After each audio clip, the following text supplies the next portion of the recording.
इति नामिनि ते सारस्वती देवे गौरवाणी प्रचारिणे निर्विशेष शून्यवादी पाश्चात्य देशतारिणे नमो महावदन्याय कृष्ण प्रेम प्रदायते कृष्णाय कृष्ण चैतन्य नाम्ने गौरतुषे नमः। हे कृष्णा करुणा सिंधु दीनबंधु जगत्पते गोपीश गोपिका कांत श्री राधा कांत नमस्तुते तप्त कांचन गौरांगे राधे वृंदावनेश्वरी वृषभानुसुते देवी प्रणमामि हरिप्रिये वाञ्छाकल्पतरुभ्यश्च कृपा सिन्धुभ्य एव च पतितानां पावनेभ्यो वैष्णवेभ्यो नमो नमः।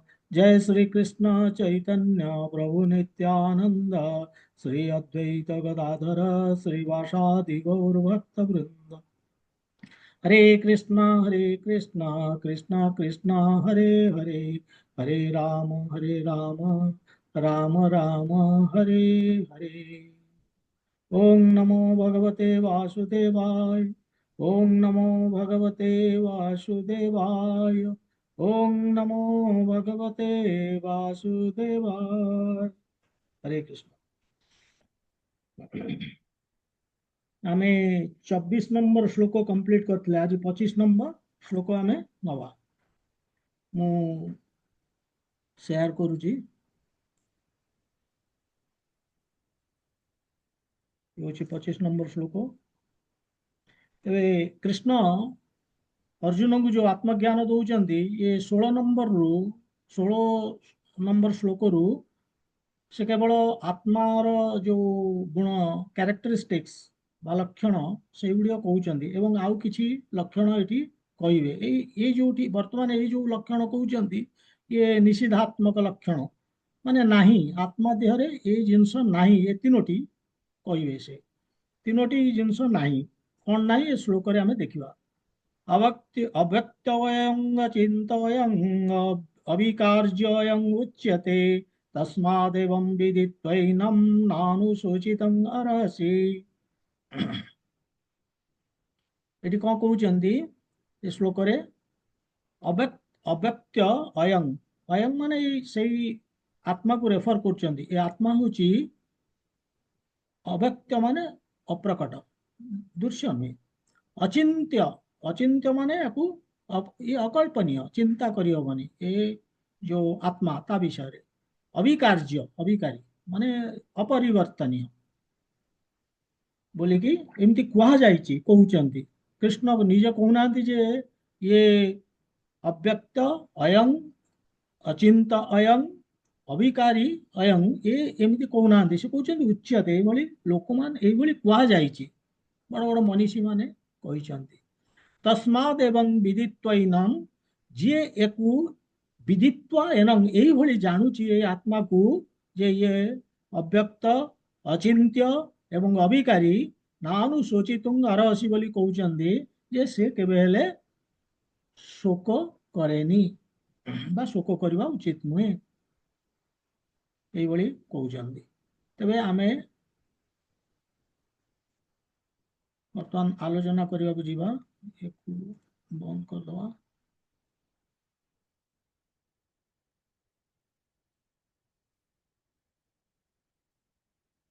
तेणु एठी जो निषेधात्मक जो तीनोटी जिनस कहते आत्मारे नाई सी हूँ कौन प्रथम प्रथम टी है अव्यक्त माने अप्रकट अप्रकट और अर्थ नुहे जे माने ये नहीं ना ये अच्छी किंतु हमको दृश्य होनी बा हमको ये जना पड़ुनी अदृश्य रूपे अच्छी बा अज्ञात रूपे अच्छी अव्यक्तर दीटा मीनिंग ये पारे अदृश्य हूँ आखि को दिशुनी जोटा दिशुनी से अदृश्य कहीदेले बा मनर माने ये भितर कौन रेंज भितर से आसुनी मन ताको धरी पारुनी अज्ञात तो यही कहते अदृश्य कौन कहीं ना ये हूँ बहुत सूक्ष्म एवं आत्मा ठू बहुत छोट माने अणुठू अणुठू बहुत छोट ये एवं एते छोट जे आमे आर गोटे डेस्क्रिप्शन आगुरी देइथिले जे ये होची केशर अग्रभागर 10,000 भागरू भागे एते छोट याकू कोनोसी इवन दूरवीक्षण यंत्र भी देखि पारिबनी जानी पारिबनी। अच्छा किंतु जदि बा कोनोसी यंत्र उद्भावन करा जाए तथापि भी याकू जानी होबनी काहेकि ना ये होची स्पिरिचुअल ये होची चित्कण आमे जो तरीका अवलंबन करवा याकू जानिबा पई देखिबा पई हमकू कौन करने पड़ो सेगुड़िक मटेरियल भौतिक तरीका से आम जापर कारण ये हूँ चित्कण से ये हूँ अदृश्य एवं अज्ञात यही दृष्टि जे आम आगे पढ़ा चतुर्थ अध्याय भगवान कहे जे अर्जुन बहुत जन्म आम एमती नहींचे तमें आु किंतु सब मोर मने अच्छी किंतु तमर मने नाही कहीं ना फरगेटफुलनेस भूली जावा होची आमर स्वभाव एवं टेंडेंसी सेटा आम भूली जाऊे तेणु आम से आमर मने ना तेणु आम जानी भी पारे आत्मा कौन एवं ये आत्मांकर परमात्मा सहित गोटे संपर्क अच्छी से विषय आम जापारे ये अज्ञात आम तेणु भगवान कृष्ण कहते एक केवल केमिति जानिबो ना ज्ञान चक्षु माध्यम रे ही केवल जानिपर ये जो नेत्र आमर भौतिक चक्षु ए माध्यम आम जानी पारिबानी अर्थात आमको उच्चतर प्रमाणर सहायता नबाकू पड़िबो। उच्चतर प्रमाण किए ना वेद बा भगवान को मुहरु जो से होउचंती अथॉरिटी तेणु जहाँ बाहरी जो कथाटी सी होउची आमर उच्चतर प्रमाण तांकरी जरिया आम बुझा जहाँ से गीतार कहते बर्तमान जमती कहते आम आत्मा नुहे शरीर नुहे आम आत्मा ये सब जिन से जहाँ कहते आमको ग्रहण करने को पड़ो। तेणु ये है अव्यक्तर अर्थ है अदृश्य एवं अज्ञात माने आम आत्मा को देखी पारिबानी कि जानी भी पारिबानी अदृश्य और अज्ञात केवल ज्ञान नेत्र माध्यम उच्चतर प्रमाण रे भगवान कृष्णंकर दिया जाइथिबा जो ज्ञान भगवत गीतार से अनुसार केवल आम या जानी परिबा। एवं सेकेंड कहते अचिंत्य अचिंत्य माने ये या विषय आम इनकनसिवेबल माने आम या कल्पना करिपारिबानी आम जानी परिबानी जे कौन ए जिनसटा केमिति देखंतु ये हूँ बहुत सूक्ष्म ये जो आत्माटी एते माने जेमती आमर इंद्रिय गुड़िक रही इंद्रिय टू सूक्ष्म किए मन बुद्धि अहंकार इंद्रिय टू सूक्ष्म हूँ मन मन रु आहरी सूक्ष्म है बुद्धि बुद्धि रु आहरी सूक्ष्म हूँ अहंकार एवं अहंकार टू आहरी सूक्ष्म है आत्मा सटलर फॉर्म एमती जाऊँगी। तेणु ये जो एते सूक्ष्म जिनसटी ये पुणी कौन है ना पूरा आम शरीर रे स्प्रेड होगी अच्छी चेतना रूपे। तेणु आपको आम कल्पना आम आम कनसिव करें आम जापर आमर चिंता कर बाहर एक अचिंत्य कहुच्छी।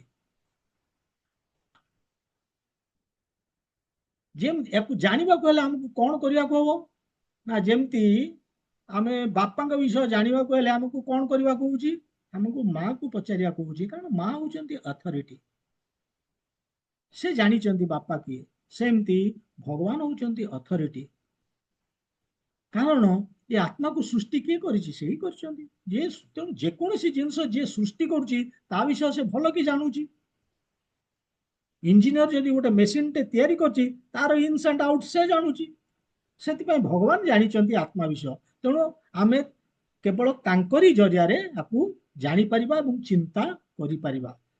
थर्ड जिनस कहते निषिद्धात्मक जो अभिकारी अभिकार्य बोली जो कहते अपरिवर्तनीय अपरिवर्तनीय आम आगुरी भी पढ़ीचे जे कृष्ण 17 नंबर श्लोक जो आम पढ़ी से कहते कौन ना ये 6टी जो परिवर्तन होउची कहार शरीर शरीर कौन होउची शरीर जन्म होउची किछि समय गर्भ भितर माँ गर्भ रे रहउची एवं आत्माटी माने जो ମାନେ ଶରୀରର ଯୋଉ ପରିବର୍ତ୍ତନ, ଶରୀର ଯୋଉ ମାନେ ଜନ୍ମ ନଉଛି ଏବଂ ଆସ୍ତେ ଆସ୍ତେ କଣ ହଉଛି, କିଛି ସେ ମା ଗର୍ଭରେ କିଛି ସମୟ ବଢୁଛି, ସେଠି ବଢିବା ପରେ ବାହାରକୁ ଆସିଲା ପରେ ମଧ୍ୟ ବଢୁଛି, ଶିଶୁ କୁମାର ଯୌବନ ଏବଂ ସନ୍ତାନ ଜନ୍ମ ବି କରୁଛି କିଏ, ଏଇ ଶରୀରଟି। ଏବଂ ପରେ କ୍ଷୟ ହେବା ଆରମ୍ଭ ହଉଛି, ବୃଦ୍ଧ ହଉଛି ଏବଂ ତାର ମୃତ୍ୟୁ ହଉଛି। ଏଇ 6ଟି ପରିବର୍ତ୍ତନ ହଉଛି, ଆତ୍ମାର ଏଇ 6ଟି ପରିବର୍ତ୍ତନ ହଉନି, ସେଥିପାଇଁ ଅବିକାରୀ। କିନ୍ତୁ ମୋଷ୍ଟ ଇମ୍ପୋର୍ଟାଣ୍ଟ ହଉଛି ତା ଅପେକ୍ଷା ଆତ୍ମାର ଗୋଟେ ସମ୍ପର୍କ ଅଛି ଭଗବାନଙ୍କ ସହିତ। ସେଥିପାଇଁ ଆମେ ସେଇ ସମ୍ପର୍କଟି ହଉଛି ଅପରିବର୍ତ୍ତନୀୟ, ଯୋଉ ସମ୍ପର୍କଟି ଆମର ଭଗବାନଙ୍କ ସାଙ୍ଗରେ ଅଛି। ସେ ସମ୍ପର୍କଟି କଣ ନା ଭଗବାନଙ୍କର ଆମେ ଦାସ।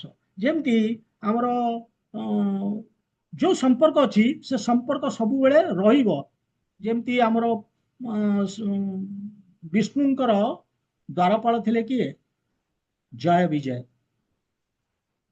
କିନ୍ତୁ ସେ ଅଭିଶପ୍ତ ପାଇଲେ, ଅଭିଶାପ ପାଇଲେ, ଅଭିଶପ୍ତ ହେଇକି ସେ ତିନୋଟି ଅସୁର ଜୀବନ ତାଙ୍କୁ ଅଭିଶପ୍ତ ହେଇଥିଲେ, ତିନୋଟି ଅସୁର ଜୀବନ ପାଇବା ପାଇଁ। ପ୍ରଥମେ ହିରଣ୍ୟକଶିପୁ, ନେକ୍ସଟ ଲାଇଫରେ ଆସିଲେ ରାବଣ କୁମ୍ଭକର୍ଣ୍ଣ ହେଇକି, ଏବଂ ଦ୍ୱାପରରେ ଆସିଲେ ଶିଶୁପାଳ ଏବଂ ଦନ୍ତବକ୍ର, এইଭଳି ହେଇକି ସେମାନେ ଆସିଥିଲେ। କିନ୍ତୁ ସେ ତାଙ୍କର ଅସୁର ଜୀବନ ସମାପ୍ତ କରିବା ପରେ, ତିନୋଟି ଅସୁର ଜୀବନ ସମାପ୍ତ କରିସାରିଲା ପରେ ପୁଣି କୋଉଠିକି ଫେରିଗଲେ, ସେଇଠି ଭଗବାନଙ୍କ ପାଖକୁ। ଦ୍ୱାରପାଳ ତାଙ୍କର ଏଇଟା ହଉଛି ପୋଜିସନ।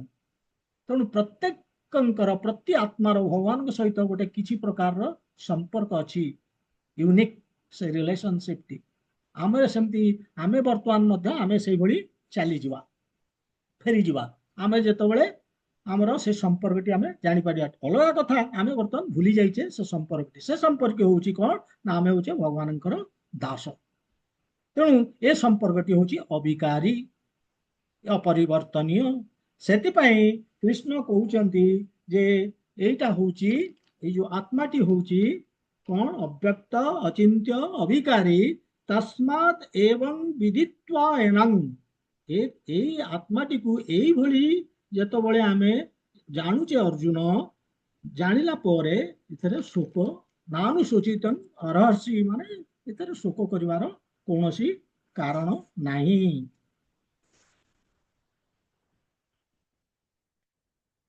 ତେଣୁ ଭଗବାନ କହୁଛନ୍ତି ଯେ ଶୋକରୁ ବଞ୍ଚିବାକୁ ହେଲେ ଆମକୁ ଆତ୍ମଜ୍ଞାନ ପ୍ରାପ୍ତ କରିବାକୁ ହେବ। କିନ୍ତୁ ଆମର ସବୁ ଶୋକ ଗୁଡ଼ିକ ଏ ଶରୀର ପାଇଁ। ଶରୀର କୋଉଠି ଖାଇବ, କଣ ପିନ୍ଧିବ, କୋଉଠି ଶୋଇବ, ଗୋଟେ ସେକେଣ୍ଡ।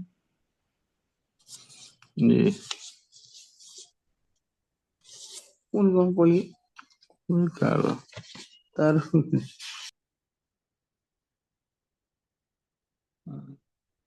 ଟିକେ ମ୍ୟୁଟ ରଖିଦିଅନ୍ତୁ।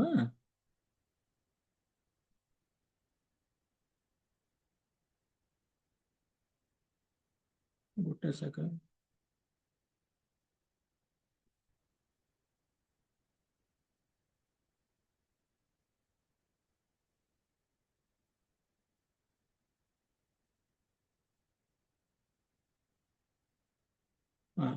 ମ୍ୟୁଟ ରଖିଦିଅନ୍ତୁ, ତାହେଲେ ଆଉ ପ୍ରୋବ୍ଲେମ ହବନି। ତେଣୁ ଭଗବାନ କହୁଛନ୍ତି ଯେ ଆମକୁ, ଆମେ ଶୋକରୁ ବଞ୍ଚିବାକୁ ହେଲେ ଆମକୁ କଣ କରିବାକୁ ପଡିବ, ଆତ୍ମଜ୍ଞାନ ପ୍ରାପ୍ତ କରିବାକୁ ପଡିବ। କିନ୍ତୁ ଆମର ସବୁ, ଆମେ ଶୋକ କୋଉଥିପାଇଁ କରୁଛେ, ଆମେ ଶରୀର ପାଇଁ କରୁଛେ। ଶରୀର କଣ ଖାଇବ, କଣ ପିନ୍ଧିବ, କୋଉଠି ଶୋଇବ, ଏଇ ବିଷୟ। ତେଣୁ କିନ୍ତୁ ଶରୀର ଗୋଟିଏ ଜିନିଷ, ସେ ହେଲା ଅନିତ୍ୟ। ଭଗବାନ ଯେତେ କ୍ୟାରେକ୍ଟରିଷ୍ଟିକ୍ସ କହି ଆସିଲେଣି କୃଷ୍ଣ ଏ ଗୀତାରେ, ଆମେ କଣ ଜାଣୁଛେ, ଶରୀର ହଉଛି ଅନିତ୍ୟ, ଟେମ୍ପୋରାରୀ, କିନ୍ତୁ ଆତ୍ମା ହଉଛି ନିତ୍ୟ। ତେଣୁ କୃଷ୍ଣଙ୍କୁ କହୁଛନ୍ତି ଏବଂ ଆମକୁ ମଧ୍ୟ ଇନଡାଇରେକ୍ଟଲି କହୁଛନ୍ତି, ନା ଆତ୍ମା ଶୋକଯୋଗ୍ୟ, କାରଣ ସେ ତ ପରମାନେଣ୍ଟ, ନା ଶରୀର ଶୋକଯୋଗ୍ୟ, କାରଣ ସିଏ ହଉଛି ଟେମ୍ପୋରାରୀ, ଅନିତ୍ୟ ବୋଲିକି କହୁଛନ୍ତି। କିନ୍ତୁ କଥା ହଉଛି କଣ, ଆମେ ସମସ୍ତେ ଏଇ ଶରୀର ପଛରେ, ଶରୀର କଥା ଆମେ ଚିନ୍ତା କରୁଛେ ଯେମିତି ପଶୁ ଭଳିଆ, ମାନେ ପଶୁମାନେ ଯେମିତି ଆହାର ନିଦ୍ରା ଭୟ ମୈଥୁନ ଏ ଚାରୋଟି କର୍ମରେ କାର୍ଯ୍ୟରେ ଲିପ୍ତ ରହୁଛନ୍ତି, ସେମିତି ଆମେ ଆଡଭାନ୍ସଡ ହେଲେ ମଧ୍ୟ, ଆମର ବୁଦ୍ଧି ଉନ୍ନତ ହେଲେ ମଧ୍ୟ, ଆମର ଚେତନା ଉନ୍ନତ ହେଲେ ମଧ୍ୟ ଆମେ ସେଇ ପଶୁ ଭଳି ଏଇ ଚାରୋଟି କର୍ମ କରୁଛେ। ଆମେ କେବେ ହେଲେ ଜାଣିବାକୁ ଚେଷ୍ଟା କରୁନେ ଯେ ଆମେ ହଉଛେ ଆତ୍ମା, ଆମେ ଶରୀର ନୁହେଁ। ଏବଂ ଆତ୍ମା ହଉଛି ମାନେ ଶରୀର କେବେ ହେଲେ ଗୋଟେ ଆଲୋଚନାର ବିଷୟବସ୍ତୁ ନୁହେଁ। ଚର୍ଚ୍ଚାର ବିଷୟବସ୍ତୁ ହଉଛି ଆତ୍ମା।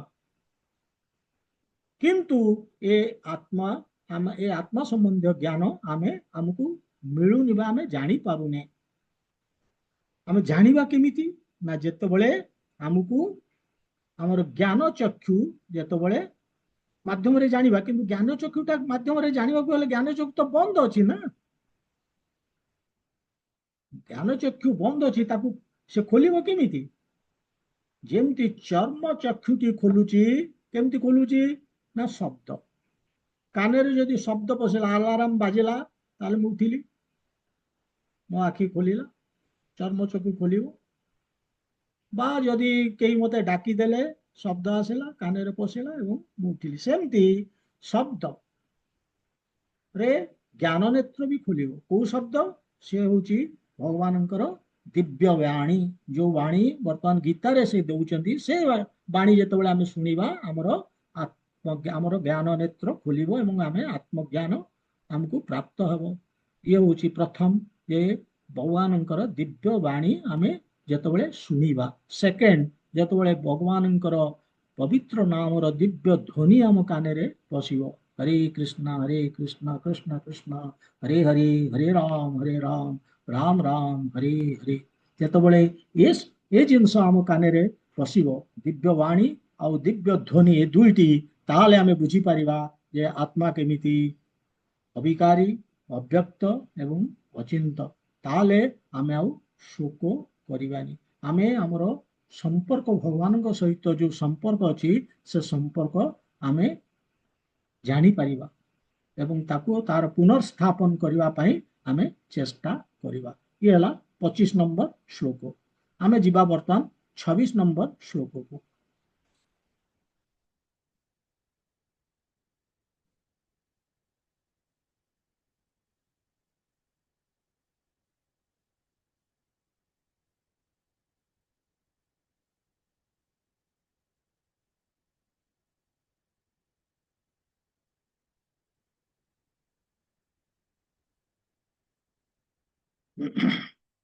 ତେବେ 27 ନମ୍ବର ଯୋଉ 26 ନମ୍ବର ଶ୍ଲୋକ, ଭଗବାନ ବର୍ତ୍ତମାନ ସୁଦ୍ଧା କଣ କଲେ? ଭଗବାନ କୃଷ୍ଣ ସେ ଶରୀର ଏବଂ ଆତ୍ମା ଭିତରେ ଥିବା ଯୋଉ ଡିଫରେନ୍ସ, ଫରକ, ତାକୁ ଜଣେଇବାକୁ ଚେଷ୍ଟା କଲେ। 11 ନମ୍ବର ଶ୍ଲୋକରୁ ସେ ଆରମ୍ଭ କରିଛନ୍ତି, ଦ୍ୱିତୀୟ ଅଧ୍ୟାୟର 11 ନମ୍ବର ଶ୍ଲୋକରୁ ଆରମ୍ଭ କରିଛନ୍ତି ଏବଂ 11ରୁ 15 ସେ କେବଳ ମାନେ ଶରୀର ଓ ଆତ୍ମା ସମ୍ବନ୍ଧରେ କହିଲେ ଏବଂ କେବଳ ଆତ୍ମା ସମ୍ବନ୍ଧରେ, ଆତ୍ମାର ଯୋଉ ଲକ୍ଷଣ କ୍ୟାରେକ୍ଟରିଷ୍ଟିକ 16ରୁ ଆରମ୍ଭ କରିକି ଏପର୍ଯ୍ୟନ୍ତ କହୁଥିଲେ। ଏବଂ ଏଇ ଥିଲା ଆତ୍ମଜ୍ଞାନ, ଭଗବାନଙ୍କର ଆତ୍ମଜ୍ଞାନ ଦେବାର ତରିକା। ଏହାରି ମାଧ୍ୟମରେ ସେ ଦେବାକୁ ଚେଷ୍ଟା କରୁଥିଲେ। କିନ୍ତୁ ତଥାପି ଅର୍ଜୁନ କନଭିନ୍ସଡ ନୁହନ୍ତି। ତେଣୁ ସେଥିପାଇଁ ଭଗବାନ କହୁଛନ୍ତି, ଠିକ ଅଛି, ମୁଁ ଏପର୍ଯ୍ୟନ୍ତ ଯାହା କହିଲି ସେ ହଉଛି ବୈଦିକ ଦର୍ଶନ, ବେଦରେ ଲେଖା ହେଇଥିବା ଜିନିଷ।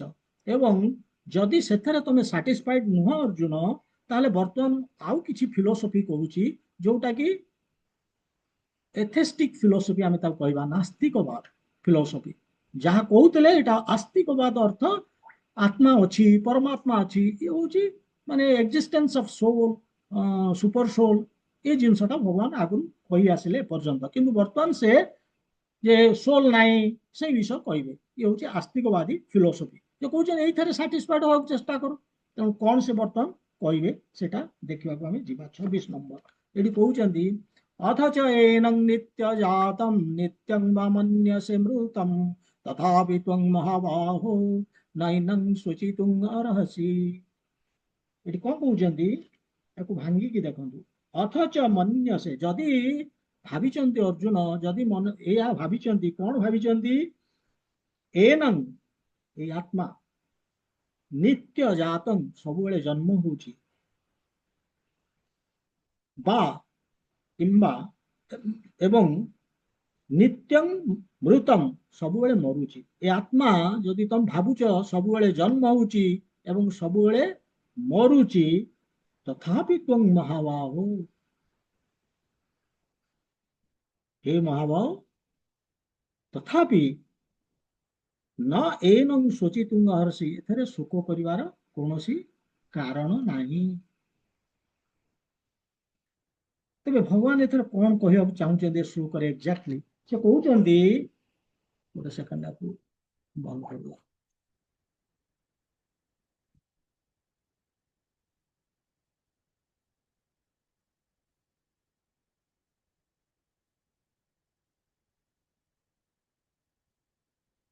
से कहते जे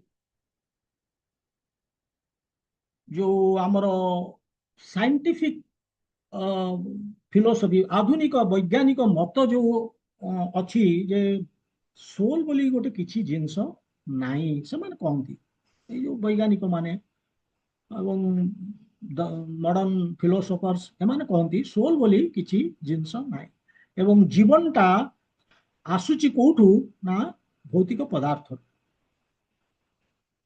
बोले भौतिक वस्तु जेतबळे गोटे कॉम्बिनेशन होउची कंबाइन हो जाउचंती सेतबळे जन्म होउची जीवन शक्ति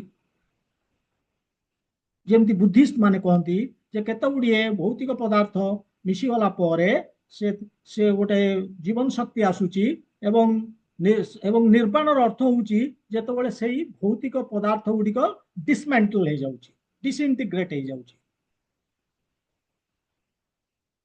ये होउची भौतिक माने बुद्धिस्ट मानकर मत एवं से कहते जो माने सपोजिंग अर्थ जो माने एटा कौन भूमि नल वायु खान जो ये जो भौतिक पदार्थ से एकाठी जाऊँगी से एकाठी हवा गोटे जन्म होची गोटे जीवन शक्ति आत्मा बोलिकी मतामत एवं यही कारण जितेबाला कंबाइन हो जाउचंती से कॉम्बिनेशन टा ही दुखर कारण किंतु जितेबाला डिसइंटीग्रेट हो आमर दुख रही से भावती तेणु ये एक्जाक्टली जो फिलोसफी कथा कहते ये दी प्रकार फिलोसफी ये जो दर्शन दौरान वर्तमान ये कृष्ण जो कथा कहते ये दी प्रकार गोटे हूँ लोकायतिक आ गोटे हूँ वैभाषिक लोकायतिक कौटा ना लोकायतिक हूँ जे आत्मा बोली किसी ना ये शरीर ही आत्मा से माने कहती एवं से माने कहती शरीर जो पर्यंत अच्छी बास तापर जो शरीर चलीज सब सरीगला एवरीथिंग फिनिश्ड चार बाक भस्मीभूत जीवस्य कुतः पुनरागमन भवेत आउ जन्म नाही तेणु जी दिन बंचिच मत जे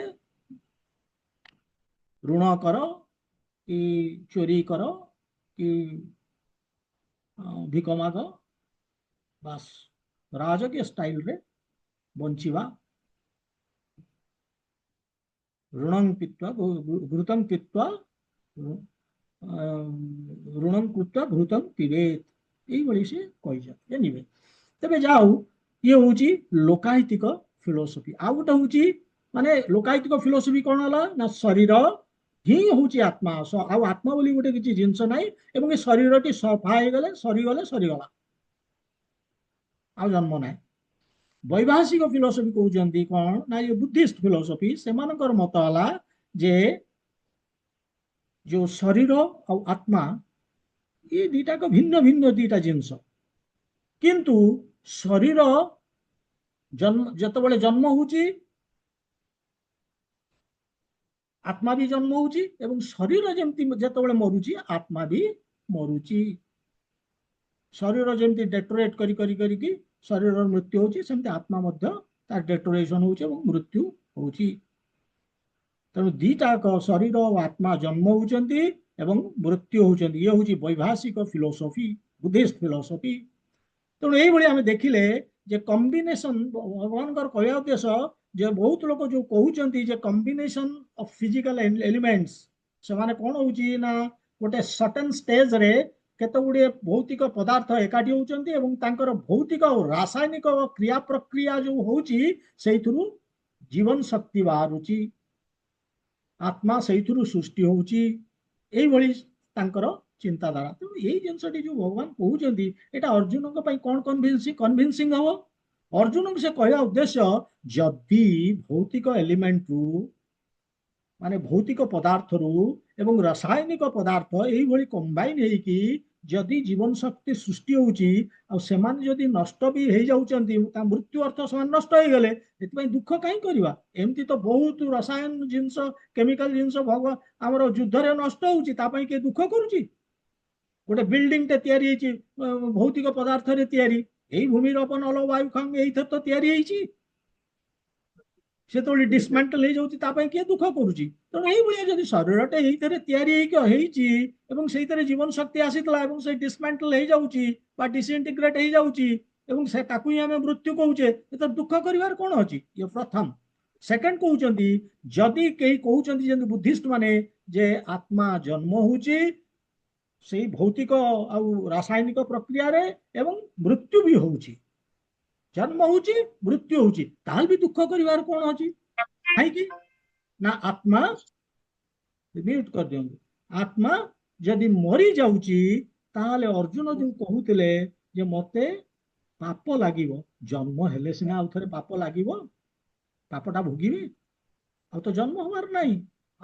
ବୁଦ୍ଧିଷ୍ଟ ଫିଲୋସଫି ଅନୁସାରେ ତମେ ଯଦି ସେ ଫିଲୋସଫିକୁ ଗ୍ରହଣ କରିବ, ଯଦି ମୁଁ ଯୋଉ ଫିଲୋସଫି କହିଲି ଏପର୍ଯ୍ୟନ୍ତ ଯଦି ସେଥିରେ ଯଦି ଏଇମାନଙ୍କ ଫିଲୋସଫିରେ ତମେ କନଭିନ୍ସଡ ହଉଛ, ତାହେଲେ ଠିକ ଅଛି, ତାହେଲେ ଜନ୍ମ ହଉଛି ମୃତ୍ୟୁ ହଉଛି, ତେଣୁ ଏତେ ଭାବିବାର କଣ ଅଛି? ତ ମୃତ୍ୟୁ ହେଇଗଲା, ଆଉ ତ ଆମେ ପାପର ଫଳ ଭୋଗିବାନି, ତେଣୁ ଏତେ ଚିନ୍ତା କରିବାର କଣ ଅଛି, ଦୁଃଖ କରିବାର କଣ ଅଛି? ତମେ ଯୋଉ ଭାବୁଛ ଯେ ମୁଁ ଆଇ ୱିଲ୍ ଇନକର ସିନ୍,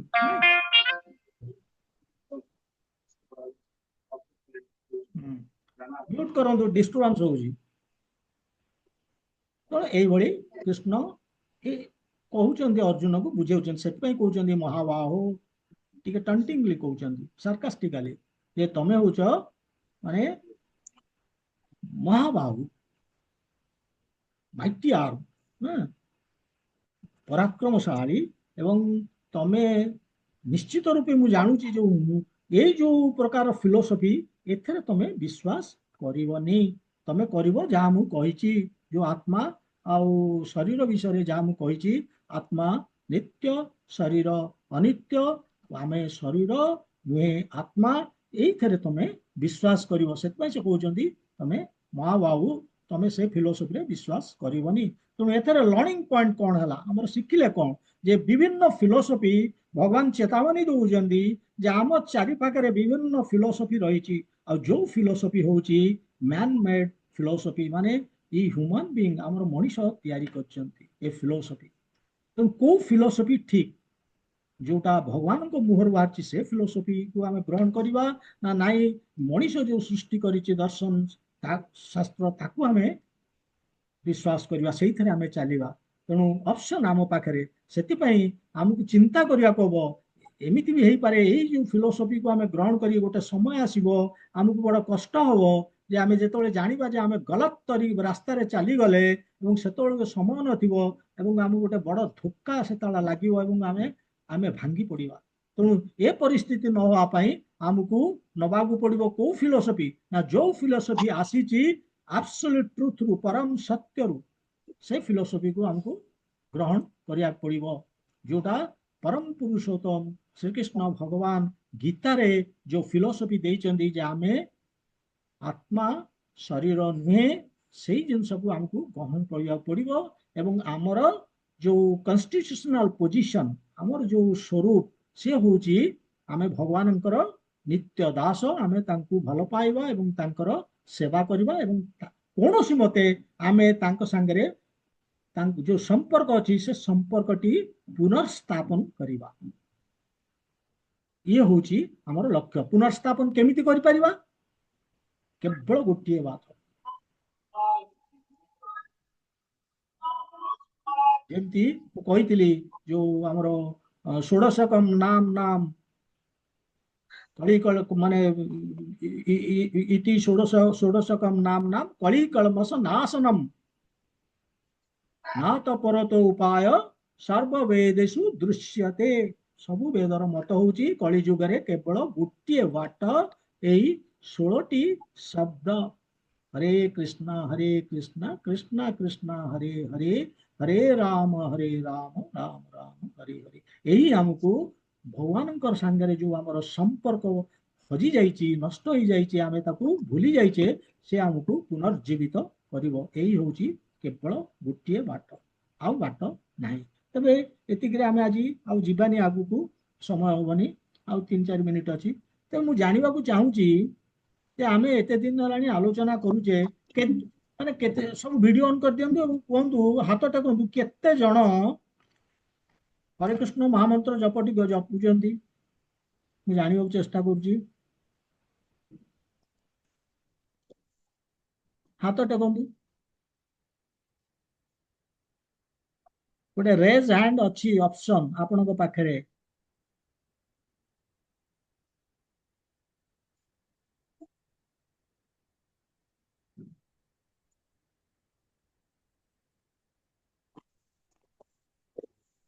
ना कहीं किस तो हाथ तो उठुनी कहीं। हाँ जूली बस नेक्स्ट। हाँ भास्कर प्रभु नेक्स्ट। प्रशांति प्रभु माता जी नेक्स्ट। हाँ विजयकरा माता जी हाँ बस निरुपमा माता जी आउ किए बहुत लोग करूଛନ୍ତି। आ बाकी मैंने कौन आसपार ना कौन से ना खाली वीडियो नहीं किसी नहीं कौन जना पड़ुनी।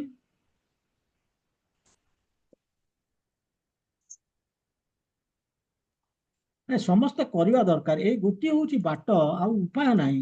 ତାକୁ ଯଦି ଆମେ ନ କରିବା ଏଇ ହରେ କୃଷ୍ଣ ମହାମନ୍ତ୍ର ଜପଟି ଆମେ ଯଦି ନ କରିବା ଆମେ ଯେତେ ଗୀତା ଶୁଣିଲେ this is practical Gita is theory for transformation this is required.